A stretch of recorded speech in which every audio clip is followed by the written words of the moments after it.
सिमेंटचं जंगल अशी ओळख असलेल्या मुंबईमध्ये सध्या निसर्गाचा सुंदर आविष्कार पाहायला मिळतोय। उपनगरातील पूर्व द्रुतगती मार्गावर छेडानगर ते विक्रोळी या भागामध्ये दरवर्षीप्रमाणे यंदाही मोहक अशा गुलाबी फुलझाडांना बहर आलेला आहे। कॅबुबिया किंवा बसंत राणी असं नाव असलेल्या या झाडांच्या गुलाबी फुलांमुळे सध्या घाटकोपर ते विक्रोळी परिसर बहरलेला आहे। वसंत ऋतूमध्ये येणाऱ्या या फुलांनी हा मार्ग सुशोभित केलेला आहे। पूर्व द्रुतगती मार्गाच्या मध्यभागी दुभाजकावर मुंबई महापालिकेने काही वर्षांपूर्वी विविध फुलझाडं लावलेली होती।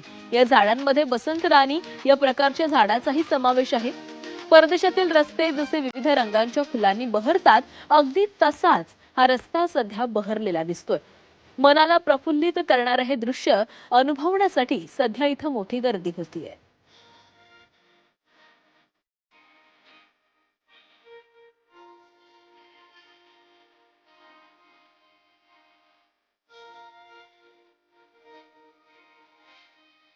आम्ही विक्रोळीकरच आहे।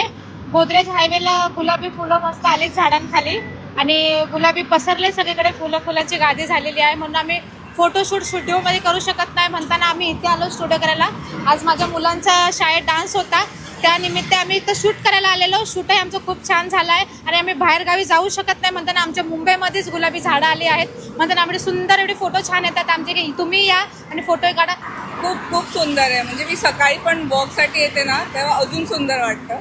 दोन्ही साईडला सगळे हसल चाललंय, सगळीकडे सगळे आपल्याला घाई चालली आहे आणि मध्ये इतकं सुंदर शांत असं वाटतंय। खूप कलरफुल पिंक असं मस्त वाटतंय।